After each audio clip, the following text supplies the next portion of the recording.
Elbow की mobilisation के लिए बेसिकली एल्बो की मोबिलाइजेशन वहाँ पर की जाती है जहाँ पर हम देखते हैं कि कॉन्ट्रेक्चर डेवलप हो। और सवाल ये उठता है कि जी कॉन्ट्रेक्चर कहाँ पर डेवलप होते हैं। तो कॉन्ट्रेक्चर वहाँ पर डेवलप होते हैं जहाँ पर हम देखते हैं किसी पेशेंट को कोई फ्रैक्चर हुआ जिसकी वजह से बहुत अरसे तक इमोबाइल रहा हो जॉइंट, या कास्ट लगी हो, रिसेंटली उसने कास्ट रिमूव करवाई हो, तो हम देखते हैं कि उसकी रेंज के ऊपर हमें काम करना होता है और हमें उसके कॉन्ट्रेक्चर रिलीज करने होते हैं। कॉन्ट्रैक्चर जैसे कि मैं आपको पहले भी बता चुका हूँ कि कॉन्ट्रैक्चर मस्कुलर भी होते हैं और बोनी कॉन्ट्रैक्चर भी होते हैं।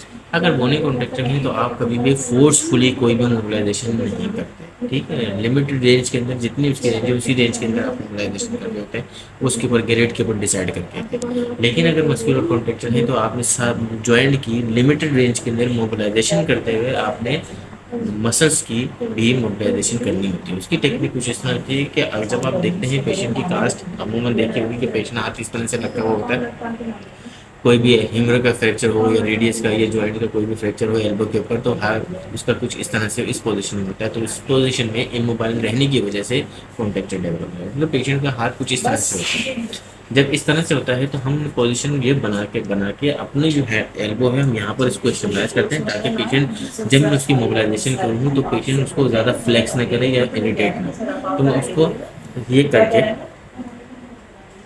ठीक है, हम इस तरह से इसकी सॉफ्ट टिश्यू मोबिलाइजेशन कर रहे होते हैं। ये मस्कुलर मसल्स की मोबिलाइजेशन हो रही होती है, हम मसल फाइबर के उसके ऊपर मोबिलाइजेशन दे रहे होते हैं। इसके अलावा अगर मुझे रेंज के ऊपर काम करना है तो यहाँ पर उसके टेंडन होते हैं जिसको हम बाइसेप टेंडन भी कहते हैं। अगर मैं बाइसेप, अगर आप देखो और मैं इसको बोलूँ पेशेंट को बोलूँ कि जी मुझे अगेंस्ट फोर लगाओ जरा फ्लेक्स करो, तो इसका टेंडन आपको प्रोमिनेंट नज़र आ जाना शुरू हो जाता है।